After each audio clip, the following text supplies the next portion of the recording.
नमस्कार साथियों, चैनल हिंदी विषय एवं साहित्य में आप सभी का हार्दिक अभिनंदन है। और हम पढ़ रहे हैं मुक्तिबोध द्वारा रचित कविता अंधेरे में का दूसरा भाग।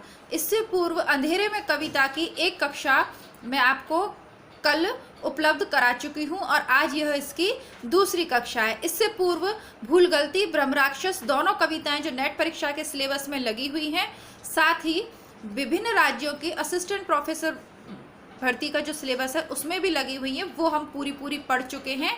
और यह इनकी तीसरी और इस काव्य संग्रह चांद का मुंह टेढ़ा है, इस काव्य संग्रह में संकलित सबसे लंबी और अंतिम कविता है।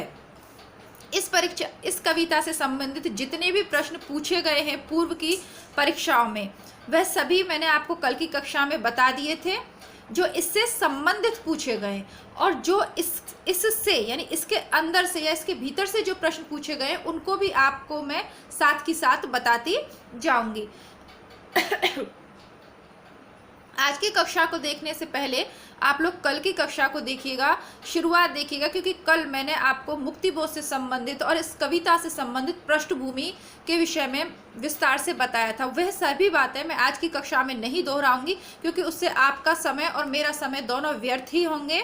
जो भी नए विद्यार्थी हैं जो पहली बार इस वीडियो को देख रहे हैं, तो वो अंधेरे में कविता की जो फर्स्ट कक्षा है, वीडियो नंबर 1 है, उसको आप जरूर देखें ताकि आपको यह समझ आए। आज सीधे मैं इसकी व्याख्या करूंगी, कोई पृष्ठभूमि इसकी आपको भूमिका नहीं बताऊंगी, ठीक है। अब हम कल से जहां हमने ख़त्म किया था वह लाइन थी, नहीं नहीं उसको मैं छोड़ नहीं सकूंगा, सहना पड़े मुझे चाहे जो भी भले ही। तो यहाँ तक हम पढ़ चुके थे। इसके आगे आज हम शुरू करते हैं। अब आगे मुक्तिबोध जी या कवि क्या कह रहा है। कमजोर घुटनों को बार बार मसल, लड़खड़ाता हुआ मैं उठता हूँ दरवाजा खोलने, चेहरे के रक्तहीन विचित्र शून्य को गहरे पहुँचता हूँ हाथ से, अंधेरे के ओर छोर टटोल टटोल कर बढ़ता हूँ आगे, पैरों से महसूस करता हूँ धरती का फैलाव, हाथों से महसूस करता हूँ दुनिया, मस्तक अनुभव करता है आकाश, दिल में तड़पता है अंधेरे का अंदाज, आंखें ये तथ्य को सूंघती सी लगती, केवल शक्ति है स्पर्श की गहरी, आत्मा में भीषण। यानी कि अब हमने कल तक पढ़ा कि कवि की जो अवस्था है, इसको आप ऐसे समझें कि शारीरिक रूप से वह दुर्बल है, जो एक पक्ष है। दूसरा विशिष्ट अर्थ में इसको समझें कि देखिए जीवन के जो विभिन्न झंझावात हैं उनको सहते सहते व्यक्ति उम्र के जब थोड़ा सा प्रौढ़ावस्था को जब प्राप्त होता है तो थोड़ा सा जो उसकी जो शक्ति है वो क्षीण होने लगती है। जीवन में संघर्ष करते करते, दुखों को झेलते झेलते कहीं ना कहीं वो व्यथित हो जाता है, लेकिन वह पुनः कोशिश करता है। कैसे कोशिश करता है? हारना नहीं चाहता, वो समस्याओं को हराना चाहता है, स्वयं हारना नहीं चाहता। तो उसके जो कमजोर घुटने हैं उनको वह बार बार मसलता है, लड़खड़ाते हुए कदम है, क्योंकि शारीरिक शक्ति क्षीण हो चुकी है, या वह जीवन के जो संघर्ष हैं, जीवन के जो कष्ट हैं उनसे व्यथित है, उनसे लड़ता हुआ। वो उसे सीधा नहीं चलने दे रहे, उसके जीवन के कष्ट यानी आनंद पूर्वक जीवन नहीं जीने दे रहे, फिर भी वह कोशिश करता हुआ उठकर दरवाजा खोलने की कोशिश करता है, यानी स्वयं को अभिव्यक्त करने की और नए विचारों को ग्रहण करने की कोशिश करता है। चेहरे के रक्तहीन यानी इस चेहरा बिल्कुल क्षीण हो चुका है, शक्ति बिल्कुल क्षीण हो चुकी है और चारों तरफ एक गहरा शून्य व्याप्त है। हाथ से पहुंचता है अंधेरे के ओर छोर टटोल टटोल कर। अब उस अंधेरे कमरे में, जैसा कि शुरू में पंक्ति आई थी कल के भाग में, जिंदगी के अंधेरे कमरे, तो जिंदगी में तो कोई पत्थर और बजरी चूने के कमरे नहीं होंगे ना, तो वो जो परिस्थितियां हैं उनसे टटोल टटोल कर और छोड़ टटोल टटोल कर कैसे चल रहा है वो, क्योंकि इतनी बार कहते हैं ना, दूध का जला छाछ को भी फूक फूक कर पीता है। इतनी बार धोखा, इतनी बार दुख और इतनी बार उसका विश्वास टूटा है, इतनी बार लोगों ने उसे धोखा दिया है कि वो प्रत्येक चीज को और छोर को टटोल टटोल कर चलता है। बढ़ता हूँ आगे, यानी कि ध्यानपूर्वक वो आगे बढ़ता है टटोल टटोल कर कि कहीं दोबारा कुछ गलत ना हो जाए, दोबारा से मेरे साथ वही धोखा या वही अवसाद मुझे सहन न करना पड़े। पैरों से तो धरती का फैलाव महसूस हो रहा है, हाथों से भी दुनिया को महसूस कर रहा है। मस्तक अनुभव करता है आकाश, लेकिन जो विचार है मस्तिष्क में उनकी ऊंचाई कैसी है, आकाश के समान। वो आकाश के फैलाव को, ज्ञान के विस्तार को महसूस करता है। जैसे आकाश है ना जिसका कोई और छोर नहीं है, वैसे ज्ञान की दुनिया का भी कोई और छोर नहीं, उसे अनुभव करता है। दिल में तड़पता है अंधेरे का अंदाजा, लेकिन हाथों से दुनियादारी की जो काम है वो करता रहता है, दुनिया को महसूस करता है। यानी दुनिया को जीने के लिए जो कुछ भी है करना पड़ता है ना दैनिक जीवन में। कवि मन एक अलग तरीके का व्यक्तित्व हो जाता है कवियों को, लेकिन फिर भी दुनिया के जो रीति रिवाज है, जो चलता है जीवन जीने के लिए, जो भी काम है वो करने पड़ते हैं उसको हाथों से। दिल में तड़पता है अंधेरे का अंदाज, लेकिन जो परिस्थिति थी उस समय, देश काल की जो परिस्थिति थी, हम पूर्व में विस्तार से जिन पे चर्चा कर चुके हैं, उन सभी परिस्थितियों को जब वो महसूस करता है तो उसके दिल में तड़प उठती है, दिल में व्यथा उठती है परिस्थितियों के प्रति। आंखें ये तथ्य को सूंघती सी लगती, और जो उसकी आंखें हैं वो तथ्य को सूंघती सी लगती हैं, यानी वो सच्चाई को देखती हैं, सच्चाई को देखती हैं, उसे व्यक्त भी करती हैं, लेकिन जैसा कि हमने देखा कि दबा दिया जाता है उस आवाज को बाहर की शक्तियों द्वारा। केवल शक्ति है स्पर्श की गहरी, आत्मा में भीषण। केवल शक्ति है स्पर्श की गहरी, आत्मा में भीषण, सतचित वेदना जल उठी दहकी। अब आत्मा में क्या हुआ, अभी देखिए शारीरिक बल क्षीण हो चुका है, भले वो दुनियादारी के लिए कुछ, दुनिया में समाज के लिए कुछ नहीं कर पा रहा है सब कुछ आंखों से देखते हुए भी, लेकिन आत्मा में क्या है, भीषण वेदना। लेकिन वेदना कैसी है, सतचित, सच्चिदानंद भगवान कहते हैं ना हम, तो जो परोपकारी, आप सरल शब्द में इसको परोपकार से सोच लीजिए, सत्वृत्तियां यदि अच्छी वृत्तियां, परोपकार से समझिए। वेदना जल उठी और दहकने लगी। क्या हुआ, अब ये सब कुछ देख के भी कवि मन तो चुप नहीं रह सकता, और फिर मुक्ति वो जैसा सहृदय व्यक्ति इन परिस्थितियों को, जो स्वतंत्रता के बाद देश में थी, जो जिस तरीके से असंतुलन का माहौल था, जिस तरीके से नैतिकता का नैतिक मूल्यों का पतन हो रहा था, ह्रास हो रहा था, विकृत परिस्थितियां जो पनप रही थी, जो कभी सोची नहीं थी, उन परिस्थितियों को देखकर उनके दिल में भीषण वेदना उठी, दहकी, जल उठी और भभकने लगी। दहकना होता है ना, भभकने लगती है, विचारों की वेदना, उसके प्रति आक्रोश जो है मन में, लेकिन सच्चित वेदना, यानी कि वह वेदना जो अच्छी है, जिसमें परोपकार की भावना है, लोगों के लिए कुछ करने के लिए। विचार हो गए विचरण सहचर, बढ़ता हूँ आगे, चलता हूँ संभल संभल के। अब वो जो विचार है विचरण सहचर, सहचर यानी साथ चलने वाला, साथी, जो विचार है विचरण यानी घूमने लगे, दौड़ने लगे, चलने के लिए सहचर हो गए, मेरे साथ साथ मेरे विचार भी चलने के लिए तैयार हो गए, विचार मेरे साथी बन गए। यानी मैं विचारों के माध्यम से पुनः अभिव्यक्ति करने के लिए अपने मन की जो वेदना है, जो दुनिया में देख रहा हूँ, हजार बार मैं हारा हूँ, लेकिन फिर भी कभी उठ खड़ा होता है अपनी विचारों को अभिव्यक्त करने के लिए। बढ़ता हूँ आगे, चलता हूँ संभल संभल के, आगे बढ़ता है, लेकिन इस बार कभी संभल संभल के चलता है। द्वार टटोलता, किस प्रकार इससे बाहर निकलूं मैं, इस यंत्रणा से, मानसिक यंत्रणा से, या जो बाहरी द्वार आंतरिक, इससे कैसे बाहर निकलूं, उस द्वार को खोजता खोजता टटोलता हुआ हाथ से निकलता है। जंग खाई जमी हुई जबरन, सिटकनी हिलाकर, जो सिटकनी है ना, क्योंकि उस दरवाजे पे बहुत समय तक एक सिटकनी होती है, कुंदी, तो वो लगी हुई है, तो वो जंग खा गई है, जम गई है, उसको जबरन खोलने की कोशिश करता है। जोर लगा दरवाजा खोलता हूँ, झांकता हूँ बाहर। तो विचारों में जो जंग लग गई है, जो उस समय लोगों की जो मानसिकता बन गई थी, उन विचारों में जो जंग लग गई है, जो जिन लोगों ने अपने विचार शक्ति के द्वार बंद कर लिए हैं, उनको जगाने की कोशिश करता हूँ, स्वयं के विचारों को भी अभिव्यक्त करने की कोशिश करता हूँ।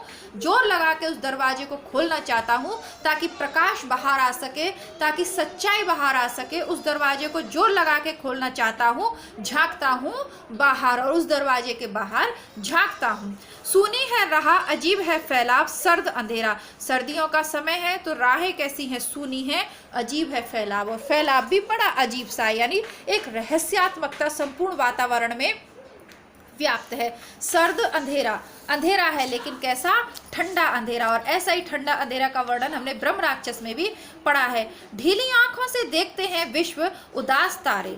अब जो तारे हैं, प्रकृति, संपूर्ण प्रकृति कवि को अपनी सहचरी लगती है, तो अब उसको तारे कैसे लगते हैं, उदास तारे लगते हैं। कैसे, जो ढीली आंखों से, यानी एक थकी हुई आंखों से संसार को देख रहे हैं। हर बार सोच और हर बार अफसोस, हर बार फिक्र। अब क्या होता है, हर बार कभी सोचता है, हर बार उसे अफसोस होता है उन परिस्थितियों को देखकर। हर बार फिक्र होती है कि अब क्या होगा, कैसे समाज इस विपत्ति से निकल पाएगा, कैसे मैं अपने विचारों को अभिव्यक्त कर पाऊं। के कारण बड़े हुए दर्द को मानो कि दूर अंधियारा पीपल देता है पहरा। इन सब के कारण जो मन में दर्द बढ़ जाता है, उसको दूर खड़ा हुआ जो पीपल है, उसके चारों तरफ जो अंधियारा है, कैसा लगता है, अंधियारा पीपल देता है पहरा। तो जो अंधियारा पीपल है वो पहरा देता हुआ सा कवि को लगता है। हवाओं की निसंग लहरों में कांपती कुत्तों की दूर दूर अलग अलग आवाज। अब कैसे है सर्द रातों में, निसंग लहरों में, हवा की लहरों में। वैसे लहरें पानी की होती हैं, लेकिन यहाँ कवि क्या कह रहा है, हवा की निसंग लहरें। प्रयोगवादी कवि रह चुके हैं, तो उसके कुछ प्रतीक, कुछ लक्षण हमें इस कविता में भी देखने को मिलते हैं। कुत्तों की दूर दूर अलग अलग आवाज टकराती रहती स्यारों की धुनियों से। कांपती हैं दूरियां, गूंजते हैं फासले, बाहर कोई नहीं बाहर। तो ये दूरियां ही कपकपाती सी लगती हैं, फासले ही गुंजायमान होते हुए लगते हैं, क्योंकि बाहर तो कोई है ही नहीं, चारों तरफ केवल खालीपन है, शून्य है। इतने में अंधियारे सूने में कोई चीख गया रात का पक्षी, कहता है वह चला गया है, वह नहीं आएगा, आएगा ही नहीं। इतने अंधियारे रात में ऐसा लगता है अचानक ही कोई रात का पक्षी चीख कर कहता है वह चला गया है, वह नहीं आएगा, आएगा ही नहीं। अब तेरे द्वार पर, यानी जो उसको जो पुरुष, जैसे हमने देखा था ना, लाल रक्ताभ पुरुष जो दिखाई दे रहा है, जो रहस्य साक्षात मूर्ति, जो अवसर अनवसर अभिव्यक्ति, जो सब कुछ उसे साक्षात रहस्य के रूप में उसके सामने प्रतिमूर्ति बन के खड़ा था, उसके विषय में ही वो पक्षी उसको कह रहा है कि अब वो नहीं आएगा, लौटकर नहीं आएगा अब तेरे द्वार पर। वह निकल गया है गाँव में, शहर में, उसको तू खोज, अब उसका तू शोध कर। वह तेरी पूर्णतम परम अभिव्यक्ति, उसका तो शिष्य है, यद्यपि पलातक, वह तेरी गुरु है। अब पक्षी, दो अर्थ हैं इसके। एक, वो पक्षी उससे कहता है कि जिस व्यक्ति को तू ढूंढ रहा है ना, वो तेरे पास नहीं आएगा, वो तो दूर चला गया, अब तू ढूंढता फिर उसको गांव शहर में। सीधा सा अर्थ जो लिखा हुआ है। अब इसका भावार्थ ये होगा कि क्या चीज़ थी, जैसा कि हमने पढ़ा था पिछली कविता में, वो साक्षात उसकी परम अभिव्यक्ति थी जिसको वो करना चाहता है कवि, है ना। और हमने जैसे देखा मृत्यु बोध अंतिम अवस्था तक लिखते रहे, जब तक बिल्कुल वो कोमा में चले गए, पक्षाघात से, मतलब अजीब से उनकी स्थिति हो गई, कुछ समझ में नहीं आ रहा, उससे पूर्व तक वो लिखते रहे। तो जो परम अभिव्यक्ति होती, तो वो क्या कह रहा है पक्षी, परम अभिव्यक्ति है वो तेरी, वही तेरा गुरु है, वही तेरा गुरु है। अब उस परम अभिव्यक्ति को तुम्हें कैसे अभिव्यक्त करना है, किस मुद्दे पे तुमने लिखना है, क्या तुम्हें लिखना है, वो अभिव्यक्ति जो है तो उसको खोज कर और शोध करना तो रिसर्च वर्क, शोध कार्य करते हैं पीएचडी में, वही रिसर्च कर, यानी उस पर शोध कर, सोचो, खोजो उसको कि तुम्हें क्या करना है आगे, किस प्रकार स्वयं को अभिव्यक्त करना है। क्योंकि ये जितने भी जो द्वार बंद होते जा रहे हैं, जिन्हें तुम डर के कारण नहीं खोल रहे हो, वो डरता है, एक बार डरता है, द्वार नहीं खोलता, सच का सामना नहीं करना चाहता, लेकिन पुनः कभी आशान्वित है मुक्ति बोध अच्छे समय के लिए, अवसर सुअवसर के लिए, तो पुनः शक्ति के साथ द्वार खोलते हैं। लेकिन अब वो चला गया, वो चली गई है, तुमसे दूर चली गई है, क्योंकि अब तुम्हें क्या करना है, निकल गया है गाँव में। एक सेकंड आप लोग रुकिएगा, मैं अपनी गुड़िया को लेके आती हूँ।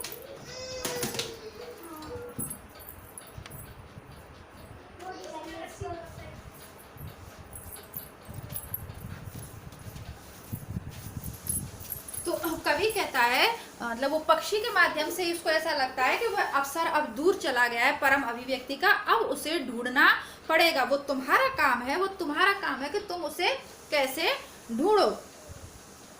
समझ न पाया कि चल रहा है स्वप्न या जागृति शुरू है। अब कवि को समझ में नहीं आ रहा कि ये सब चीजें सपने में हो रही हैं या जागृति शुरू है, या वो पहली बार अब जगा है। कई बार जीवन में हम विकट परिस्थितियों में से निकलते हैं, और जो जीवन में हम अब तक मानते आए हैं ना, जिसे हम प्रेम सत्य मानते हैं, कभी कभी जीवन में हमें दैनिक जीवन में हमें बात कर रही हूँ हमारी और आपकी, ऐसे झटके लगते हैं ना जिंदगी में कि हमें लगता है कि हमने जो सब कुछ अब तक सीखा ना वो तो बेकार ही गया, दुनिया तो ऐसे ही चलती है। तो ऐसा लगता है उस दिन कि शायद आज हम गहरी नींद में सो रहे थे, आज हम जगे हैं। तो अब वो कवि को महसूस हो रहा है, क्योंकि इतने सारे उनके साथ कुछ घटनाएं हो रही है। एक तो भारत में स्थिति ऐसी, दूसरा सरकार ने उनकी प्रति जब्त कर ली, इतना सब कुछ उनके जीवन में हो रहा है कि उन्हें समझ में नहीं आ रहा है कि ये सपने में हो रहा है या जागृति शुरू है। इसके भावार्थ बहुत हैं। देखिए, इस कविता को आप अपने विचारों के हिसाब से, अपने ज्ञान के हिसाब से इसके बहुत सारे भावार्थ कर सकते हैं, है ना।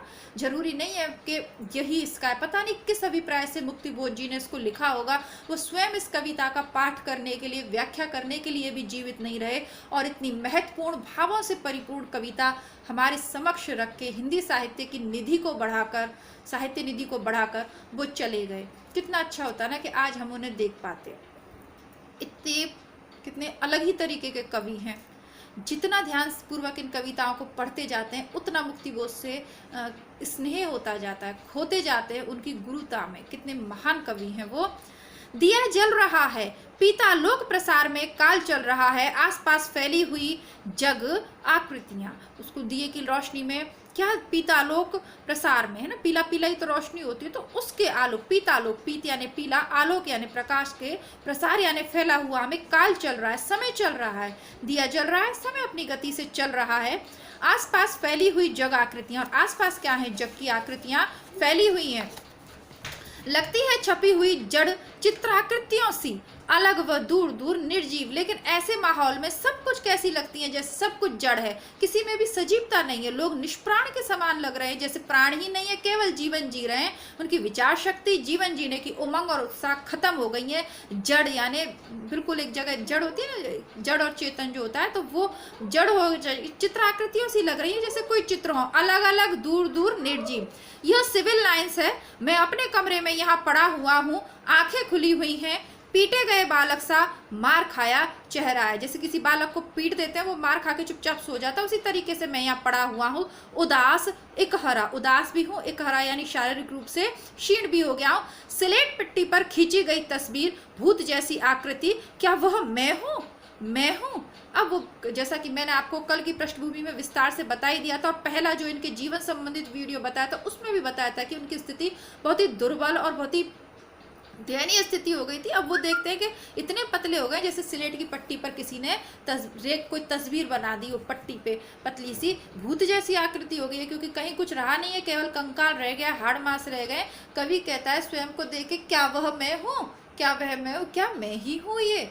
यानी कि जितने भी सुंदर सुंदर चित्र उन्होंने भारत के लिए, समाज के लिए खींचे थे, वो सब कहीं ना कहीं विकृत से उनको दिखाई दे रहे हैं, वो समझ नहीं पा रहे।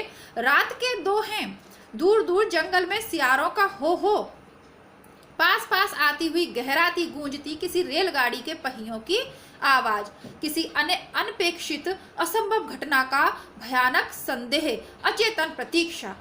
अब उस समय देखिए, कोई भी जब एक व्यक्ति के जीवन में इतना कुछ हो जाता है ना, उसकी अपेक्षा के बाहर, तो उसे कुछ भी ऐसा नहीं लगता। अनपेक्षित असंभव घटना का भयानक संदेह, और ये सारा जो वातावरण है, सियारों का हो, रेलगाड़ी के पहियों के बाद, ये सब एक भयानक दृश्य प्रस्तुत करते हैं, और उन्हें संदेह होता है किसी असंभव घटना का, यानी जो संभव नहीं है वो घटना होने वाली है, और जिसकी उन्होंने अपेक्षा भी नहीं की, ऐसी कोई घटना होने वाली है, ऐसा उनके मन में विचार आता है।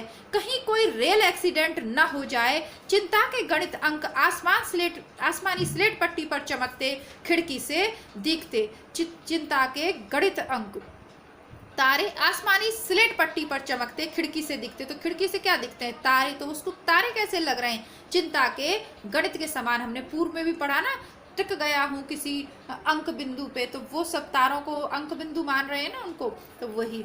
हाय हाय टॉलस्टॉय कैसे मुझे दिख गए। अब वो जो पश्चिमी विचारक है टॉलस्टॉय, वो सितारों के बीच बीच घूमते हुए रुकते, पृथ्वी को देखते। अब उसको वहां पे क्या क्या दिख रहा है? टॉलस्टॉय दिख रहे हैं आकाश में। शायद टॉलस्टॉय नुमा कोई वह आदमी और है। अब फिर वो क्या सोचते हैं कि एक बार उन्हें लगता है टॉलस्टॉय, फिर क्या दिखता है, नहीं नहीं, ये तो खिड़की से बाहर जाते ही कोई उन्हीं की सी आकृति का दूसरा आदमी है। मेरे किसी भीतरे धागे की आखिरी छोर, वह अनलिखे मेरे उपन्यास का केंद्रीय संवेदन, दबी हाय हाय नुमा, शायद टॉलस्टॉय नुमा। अब वो कहते हैं कि वो तो शायद मेरी वो अभिव्यक्ति है जो बाहर नहीं निकल पाई, क्योंकि वो अभिव्यक्ति तो उनके सामने खड़ी हुई है ना, विराट साक्षात रहस्य पुरुष के रूप में।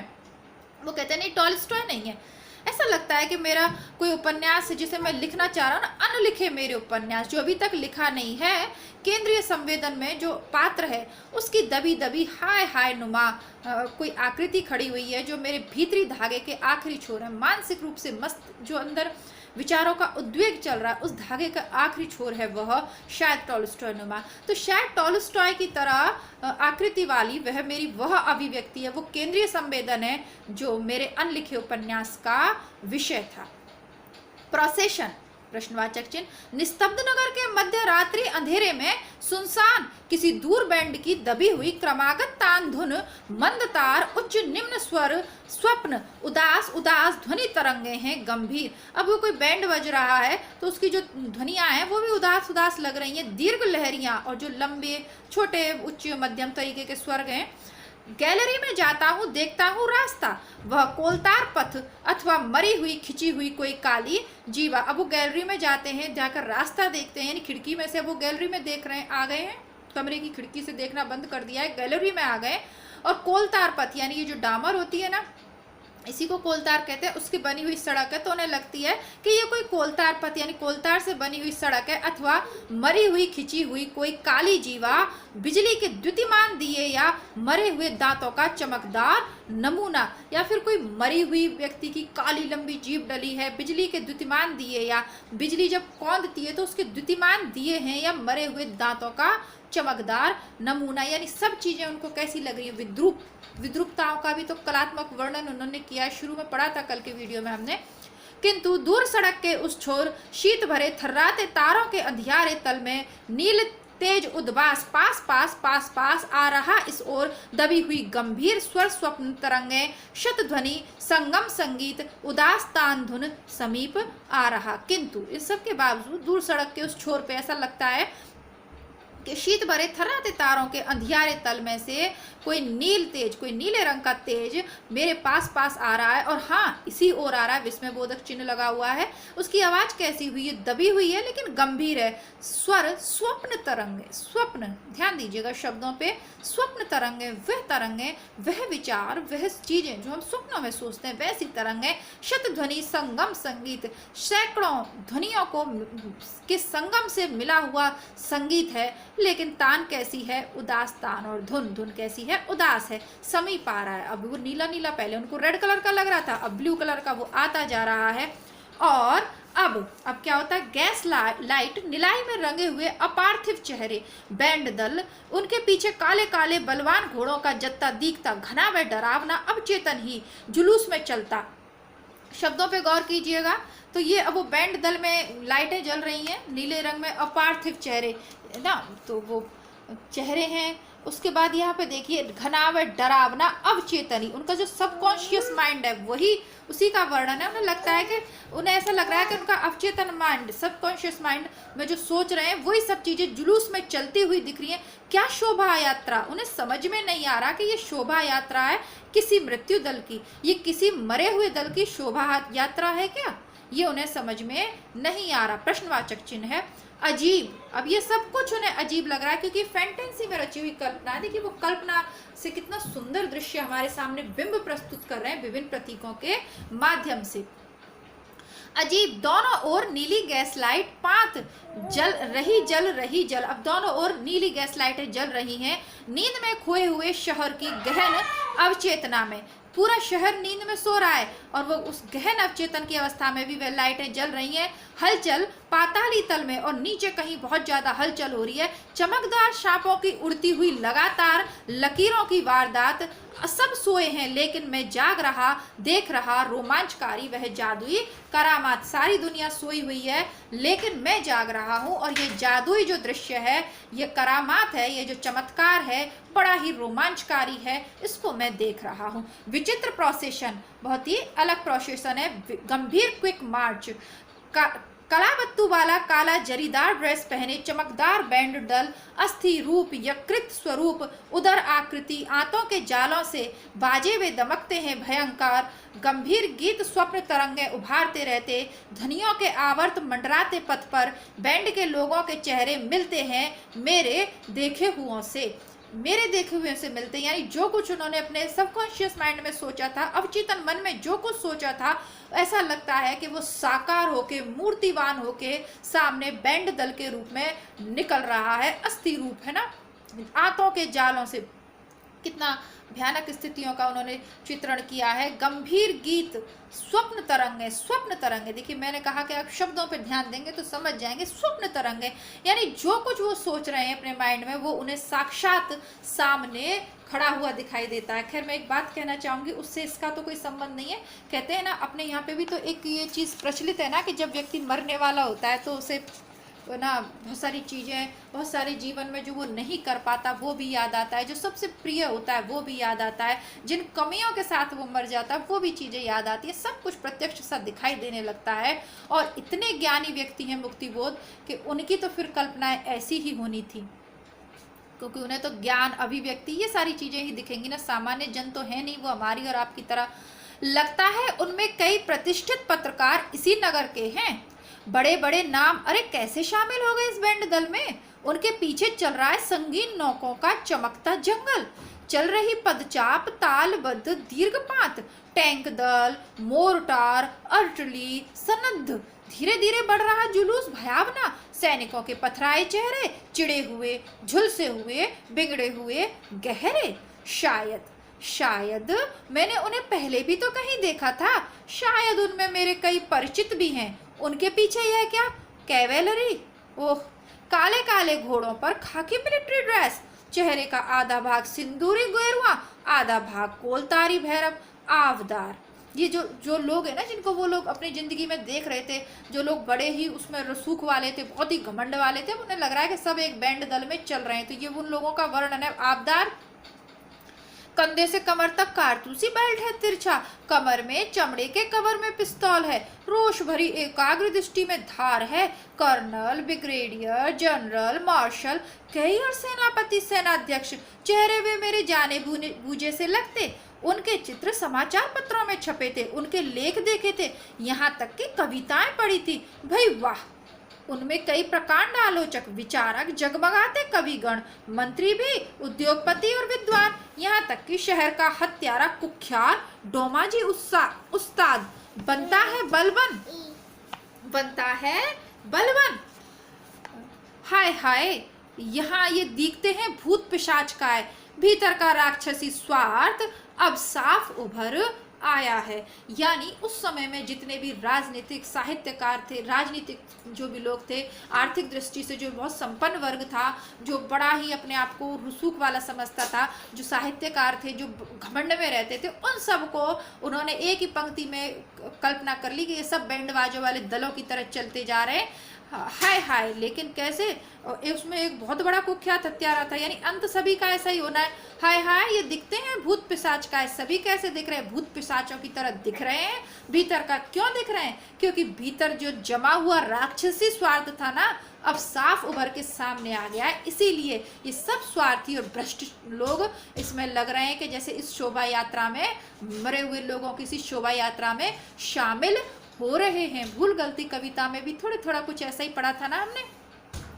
छिपे हुए उद्देश्य यहाँ निखर आए हैं। जो उनके छिपे हुए स्वार्थ थे ना, जिस उद्देश्य से वो चाटुकारिता कर रहे थे, घमंड में भरे हुए थे, भ्रष्टाचार कर रहे थे, वो सब यहाँ सामने आ गए। यह शोभा यात्रा है किसी मृत दल की, यानी जो मरी हुई आत्माओं वाले जो लोग हैं ना, उनकी यह शोभा यात्रा है। विचारों की फिरकी सिर में घूमती है, यही सोचते सोचते विचार फिरकी लेते हुए सिर में घूमते। अब इतने सारे विचार एक साथ मुक्तिबोध के सिर में घूम रहे हैं।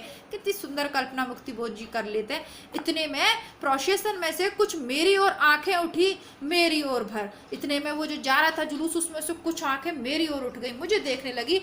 हृदय में मानो कि संगीन नौकें ही घुस पड़ी बरबर, और ऐसी उठी कि ऐसा लग रहा था कि हृदय में कुछ जो नौकें हैं वो चुभ गई हैं, ऐसी लगती हुई सी। क्योंकि मुक्तिबोध को सब लोग हिराकत भरी नजरों से वो लोग देखते थे ना पहले अपने घमंड में मदान होकर, तो वो सब उनको अब स्पष्ट उनको देखते हुए चुभती सी हुई नजरों से वो मुक्ति बोध को देख रहे हैं। सड़क पर उठ खड़ा हो गया कोई शोर, मारो गोली दागो साले को एकदम। दुनिया की नजरों से हटकर छिपे तरीके से हम जा रहे थे कि आधी रात अंधेरे में उसने देख लिया हमको। वह जान गया वह सब, मार डालो उसको, खत्म करो एकदम। रास्ते पर भाग दौड़ धक्का पेल, गैलरी से भागा मैं पसीने से शराबोर। इतने में से उस जुलूस में से किसी ने मुक्ति बोध को देख लिया और वो लोग कहते हैं कि सारी दुनिया जा रही सो रही थी, हम छुप के अपना काम कर रहे थे, लेकिन इस साले ने देख लिया, इसको गोली मार के खत्म कर दो। ठीक है, तो कहीं ना कहीं कहने का ये इसका सामान्य अर्थ का भावार्थ अर्थ ये है कि जिन चीज़ों को सामान्य दुनिया नहीं देख पा रही थी, जिस चीज़ की तरफ सामान्य जन का ध्यान नहीं था, उन सब चीज़ों को मुक्तिबोध देख और समझ रहे थे, और इसीलिए उन लोगों ने मुक्तिबोध को दबाने की कोशिश करी, उसको मार कर डालने की कोशिश करी, मार ही डाला वैसे दुनिया के जुल्मों सितम ने बेचारे कवि को, लेकिन लोगों ने दबाने की कोशिश करी। इसको उन्होंने अपनी कविता के माध्यम से अभिव्यक्त किया। यदि स्पष्ट लिखते तो जैसे वो कृति उनकी क्या करते हैं बैन कर दी गई थी, हो सकता है ये कविता भी कर दी होती, लेकिन उन्होंने इतने विचारों को घुमा फिरा के लिखा है ना कि सामान्य लोगों की तो ये चीजें समझ में ही नहीं आई, और मुक्तिबोध अपने जीवन की सारी व्यथा इस एक कविता में कह गए। फैंटेसी की, कल्पना की कविता ने इसके प्रतिकार्थ और भावार्थ बहुत गहरे हैं। जितना आप गहराई में उतरते जाएंगे मुक्तिबोध को आप समझते जाएंगे। क्यों? क्योंकि वो सच्चाई जानता है, उन लोगों की जो आत्मा है ना सच्ची स्वार्थों से भरी हुई, उसको मुक्तिबोध समझ गए। इसीलिए वो उस जब तक जिए मुक्तिबोध किसी ने उनको भाव नहीं दिया, क्योंकि वो उनकी सच्चाई सामने लाके खड़ा कर देते, उनको सबके समक्ष कहते ना नंगा कर देते। इसीलिए वो लोग हमेशा मुक्तिबोध को मारने के लिए दौड़े, उनको दबाते रहे। उन लोगों ने मुक्तिबोध को वो सम्मान नहीं दिया। और हमने परिचय में, जीवन परिचय में पढ़ा था कि 64 उनकी मृत्यु के बाद अचानक वो बहुत ज़्यादा सभी लोगों के लिए काम के कवि हो गए, जीवन भर नहीं रहे। क्योंकि ऐसा व्यक्ति, ऐसा निर्भीक और साहसी व्यक्ति जो कुछ भी कह सकता है, ऐसे व्यक्ति से सब डरते हैं कि कहीं ये हमारा असली रूप दुनिया के सामने ना खड़ा कर दे, फिर हमारा काम कैसे चलेगा। तो ऐसी मरी हुई आत्मा वाले लोगों के जुलूस में से किसी ने उन्हें देखा और मारने भागा। एकाएक टूट गया स्वप्न, वह छिन्न भिन्न हो गए सब चित्र। जागते में फिर से याद आने लगा वह स्वप्न, फिर से याद आने लगे अंधेरे में चेहरे, और तब मुझे प्रतीत हुआ भयानक गहन मृत्यात्माएं इसी नगर की हर रात जुलूस में चलती। अब वो कहते हैं कि ये एकाएक जो मैं स्वप्न देख रहा था मेरा टूट गया जागते में, लेकिन फिर भी मुझे आने लगा, याद हुआ, मुझे ऐसा प्रतीत हुआ, ऐसा आभास हुआ कि भयानक और गहन मृत्यात्माएं इसी नगर की हैं और हर रात जुलूस में चलती हैं। परंतु दिन में बैठती हैं मिलकर, करती हुई षड्यंत्र विभिन्न दफ्तरों, कार्यालयों, केंद्रों में, घरों में। हाय हाय, मैंने उन्हें देख लिया नंगा, इसकी मुझे और सजा मिलेगी। अब मुक्तिबोध कहते हैं क्योंकि मैं उन षड्यंत्रों को जानता हूँ। कहाँ पे है ये आत्माएं, ये मरी हुई आत्माएं कहाँ रहती हैं? दफ्तर और कार्यालयों में, क्योंकि वहीं सबसे ज्यादा भ्रष्टाचार व्याप्त है। केंद्रों में, बड़े बड़े संस्थाओं के जो केंद्र हैं जहाँ विभिन्न योजनाएं बनती, घरों में भी रहते हैं ऐसे लोग। हाय हाय, मैंने उन्हें देख लिया नंगा, यानी मैंने उनके वास्तविक रूप को देख लिया और मुझे इसकी सजा मिलेगी। और बेचारे मुक्तिबोध को मिली भी, अब मुझे उसकी सजा मिलेगी, क्योंकि अब उन्होंने सच को जो जान लेता है फिर उसे दबाते हैं ना। बहुत सारी पिक्चरों में हम ये सब देखते रहते हैं, न्यूज़पेपर्स में पढ़ते रहते हैं, है ना। चौथा दृश्य, अकस्मात चार का गजर कहीं खटका, मेरा दिल धड़का, उदास मटमैला मन रूपी बल्मीक चल बचल बिचल हुआ सहसा। अकस्मात क्या हुआ? रात अब व्यतीत होती है, इतना सोचते सोचते सुबह के 4 बजे का घंटा बजता है। मुक्तिबोध को थोड़ा सा मतलब खटका होता है, आभास होता है। अगिनत काली काली हाय फंड डैशों की लीके बाहर निकल पड़ी, अंदर घुस पड़ी भयभीत, सब और बिखरा। मैं अपने कमरे में यहाँ लेटा हुआ हूँ, काले काले शहतीर छत के हृदय दबोचते। यद्यपि आंगन में नल जोर मारता, जल खकारता, किंतु न शरीर में बल है, अंधेरे में गल रहा दिल यह है। यानी सुबह नल का में पानी भी तो आता है ना, उससे पहले खरखराहट होती है ना, ऑन कर लेते हैं नल के, पानी आएगा तो पता चल जाएगा। तो वो सारी चीजें सोचते सोचते वो अपने कमरे में लेटे हुए हैं, काले काले शहतीर छत के हृदय दबोचते। लेकिन अब शरीर में ताकत नहीं है, अंधेरे में गल रहा दिल, और उनका दिल जो है ना वो दुनिया की निराश, मतलब अंधेरों में उनका दिल गल रहा है, शरीर में ताकत नहीं रही। एकाएक मुझे भान होता है जग का, अखबारी दुनिया का फैलाव। अब क्योंकि सुबह है तो अखबार आएगा। जिस प्रकार सर्द रात बढ़ रही है, क्रमबद्ध रूप से वर्णन कर रहे हैं वो रात से दिन का, एकाएक ही उन्हें ध्यान आता है जगत का। अब तक तो वो विचारों की दुनिया में थे, स्वप्नों की दुनिया में थे, अब उन्हें हकीकत का, जग का, दुनिया का ख्याल आता है। अखबारी दुनिया का फैलाव, फसाव, घिराव, तनाव है सब ओर, पत्ते ना खड़के, सेना ने घेर ली हैं सड़कें। चारों तरफ क्या है अखबारों में? फसाव है, घिराव है, तनाव है सब ओर। आप इन चीज़ों को समझना चाहते हैं तो देखिए उस समय की जो परिस्थितियां हैं ना, जिस समय ये रचना रची जा रही है, उस परिस्थितियों को समझिए। मैंने पहले भी कहा है कि इनका जीवन कृतित्व संबंधित जो वीडियो वो देखिए। अंधेरे में कविता का फर्स्ट पार्ट है, जहाँ पे मैंने बताया था कि नागपुर मिल मजदूरों के साथ क्या दयनीय स्थिति हुई, उनकी क्या दमनकारी नीति अपनाई गई, कितने लोग मरे। उसके पहले भी दंगे फसाद युद्ध वो सब कुछ मैं बता चुकी हूँ। उसको समझे बिना आपको इसमें इंटरेस्ट नहीं आएगा। पत्ते ना खड़के, कहीं कोई पत्ता भी ना खड़के, इसलिए सेना ने घेर ली है सड़कें। मिलिट्री लॉ लागू हो गया था देश में, कर्फ्यू लागू हो गया था ना। बुद्धि की मेरी रग गिनती है समय की धक धक। और जो बुद्धि की जो मेरी रग है ना, जो मेरी बुद्धि दौड़ती है, वो समय की धक धक को सुनती है। यह सब क्या है? प्रश्नवाचक चिन्ह है। उनकी बुद्धि अंतरात्मा आवाज करती है, यह सब क्या है? किसी जन क्रांति के दमन निमित्त यह मार्शल लॉ है। और क्योंकि उन्होंने नागपुर के जो किसान आंदोलन था, मजदूर आंदोलन था, आंखों से देखा था, तो वो कहते ये सब क्या है? क्यों सड़कों पर मिलिट्री आ गई है? किसी जन क्रांति के दमन के निमित्त यह मार्शल लॉ है। अब वो खुद ही उत्तर देते हैं ये सब क्या है। दम छोड़ रहे हैं भाग गलियों में मरे पैर, और लोग भाग भाग कर गलियों में दौड़ रहे हैं, उनके पैरों की दम निकल जाती है, मरे पड़े हैं गलियों में। सांस लगी हुई है जमाने की जीव निकल पड़ी है। सांस लगी हुई है, सांस चल रही है किसी तरह, लेकिन जमाने की जीव निकल पड़ी है। यानी हाफते टाइम, यानी हाफती हुई जिंदगी, हाफते ना, जैसे जानवर को देखते हैं, जैसे डॉगी को आपने देखा होगा, वो अपनी जीभ निकाल के जब गर्मी लगती है तो हाफता है ना टेम्परेचर मैनेज करने के लिए। तो वो चीज़ है कि लोग हाफ रहे हैं, जिंदा हैं लेकिन हाफ रहे हैं लोग।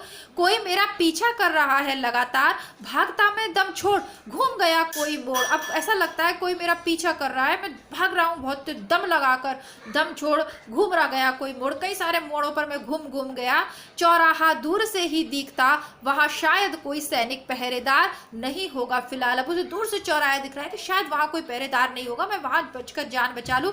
दिखता है सामने ही अंधकार स्तूप सा, भयंकर बरगद। और सामने क्या दिखता है? एक भयंकर बरगद अंधकार के स्तूप सा वहां पे प्रतीक रूप में खड़ा हुआ दिखता है। सभी उपेक्षित, समस्त वंचितों गरीबों का वही घर, वही छत, उसके ही तल खो अंधेरे में सो रहे गृहहीन कई प्राण। उस विशाल बरगद के नीचे जहाँ कोई सैनिक नहीं है, उसी में जिनके घर छिन गए, जिन पे बेचारों पे छत नहीं है, जो मृत प्राय हो गए, गरीब लोग हैं, उसके तले में खो अंधेरे में, उसकी जो खो है, विशाल बरगद की खो भी तो बड़ी होगी ना, उसकी खो में छिपकर वो गरीब लोग सो रहे हैं सरकार से बचकर। अंधेरे में डूब गए डालों में लटके जो मटमैले चीथड़े, किसी एक अति दीन पागल के धनवे, हाँ वहाँ रहता है सिर्फ फिरा एक जन। अब डालों में लटके जो मटमैले चिथड़े हैं, किसी एक अति दीन, जो बहुत ज़्यादा दीन व्यक्ति है, उस पागल के धन है वो। भाई जिसके पास कुछ नहीं है ना, उस पागल के धन है वो चिथड़े जो लपटे हुए हैं डालों में। हाँ वहाँ रहता है सिरफिरा एक जन। अब कभी स्वीकार करता है कि हाँ वहाँ एक सिरफिरा, जिसे लोग पागल कहते हैं, ऐसा आदमी वहाँ रहता है। किंतु आज इस रात बात अजीब है, किंतु आज की रात एक बड़ी अजीब है। वही जो सिरफिरा पागल कतई था, आज एकाएक वह जागृत बुद्धि है, प्रज्वलित धी है। प्रज्वलित व्यक्ति है, जागृत बुद्धि। छोड़ सिरफिरा पवन बहुत ऊंचे गले से गा रहा कोई पद, कोई गान, आत्मोद बोध में खूब भई जानता क्या वह भी की। देखिए यहाँ फोन की बैटरी एकदम से लो हो गई है, तो वीडियो भी काफ़ी लंबा हो गया है। तो जैसा कि मैंने आपको बताया था कि कविता को 1 या 2 वीडियो में पूरी मैं नहीं कर पाऊंगी, तो इसका एक और कक्षा आपके सामने आएगी, क्योंकि पूरी कविता मैं प्रस्तुत करूंगी। ऐसा नहीं है कि इसका मूल जो मुख्य चीज़ है वही बताऊं, नहीं, मैं पूरा आपके समक्ष प्रस्तुत करूंगी। किंतु अब देखिए, ये सारी कवि ने हमारे सामने उस एक दृश्य प्रस्तुत कर दिया कि उस समय क्या क्या हो रहा है। लेकिन भूल गलती में भी हमने देखा, ब्रह्म राक्षस में भी हमने देखा कि मुक्ति बोध संघर्षों से संघर्ष करने वाले कवि हैं, यानी समस्याओं से जूझने वाले कवि हैं, आशान्वित व्यक्ति हैं वे जीवन से। जीवन ने उन्हें कितने भी दुख दिए, कितना भी प्रताड़ित किया, लेकिन वो हार मानने वाले व्यक्ति नहीं हैं। इतनी गलत कहें या कहें नकारात्मकता के बाद, इतनी नकारात्मक रातों के बाद भी एक दिन, अब वो उस एक दिन सुंदर कल्पना प्रस्तुत कर रहे हैं। किंतु आज इस रात बात अजीब है, वही जो सिरफिराक कोई पागल कतई था, जिसको लोग पागल कहते थे ना, जिन उनकी कविताओं को, उनकी जो अभिव्यक्ति थी, उनके जो विचार थे, लोगों की समझ तक नहीं आते थे। उनकी जो धीर गंभीर बौद्धिक बातें थी ना, जिनको हमने ब्रह्म राक्षस में पढ़ा, वो अति बौद्धिक बातें लोगों के समझ ही नहीं आती थी, इसलिए कहते थे सिरफिरा है, पागल है, क्योंकि वो खुद ही बातें कि पागल है, समझ ही नहीं आती थी। वो एकाएक आज जागृत बुद्धि है, आज प्रज्वलित भी है। आज क्या हुआ कि उसको लोग जागृत बुद्धि हो गया, प्रज्वलित बुद्धि हो गया, बड़ा विचारवान हो गया।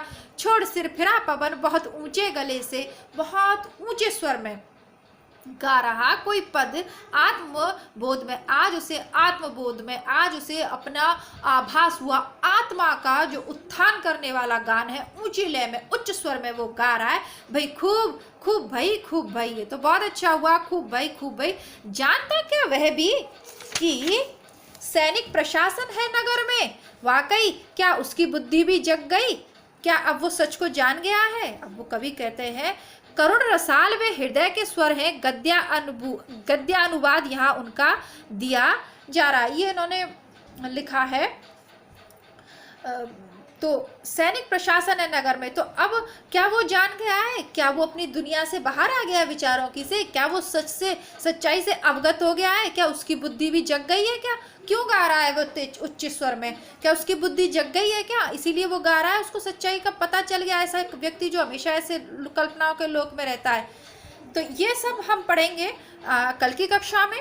और कुछ प्रश्न हैं जो थोड़ा सा देखिए, ब्रह्म राक्षस के बाद इस कविता को आपके समक्ष प्रस्तुत करने में समय लगा, क्योंकि मेरी आकांक्षा यह थी कि आपके समक्ष जब मैं इस कविता को प्रस्तुत करूं तो इससे संबंधित कोई भी प्रश्न घुमा के पूछा जाए, सीधा पूछा जाए, परीक्षा में गलत ना हो। तो जितने भी पुराने साल के पेपर हैं, एक बुक है पूरी की पूरी, वो पूरी बुक में से कौन कौन से साल प्रश्न पूछे गए, कौन कौन सी पंक्तियों से प्रश्न पूछे गए, वो सब मैंने आपके लिए यहाँ पे लिखा कि 2008 में ये पूछा गया, 14 में ये पूछा गया, 17 में ये, ताकि आप उनकी अच्छे से उनको 1 से 2 बार देख चुके हैं। और परीक्षा से पूर्व 1-2 दिन पूर्व केवल ये जो मुख्य चीज़ें हैं यही आपको देखनी है। इतनी बड़ी कविता तो हम परीक्षा से पूर्व वाले दिनों में पढ़ने नहीं बैठेंगे ना, जब दोहरान करेंगे तो ये जो हाईलाइट करवाऊंगी मैं, बस आप ये तब यही देखिएगा। और कल जो बताया था, किसी ने दहकता पाती दस्तावेज कहा है, किसी ने जीवन की अभिव्यक्ति कही है, वो सारी चीज़ें आपको उसमें देखनी है। शॉर्ट रूप में कहीं आप नोट कर लीजिए,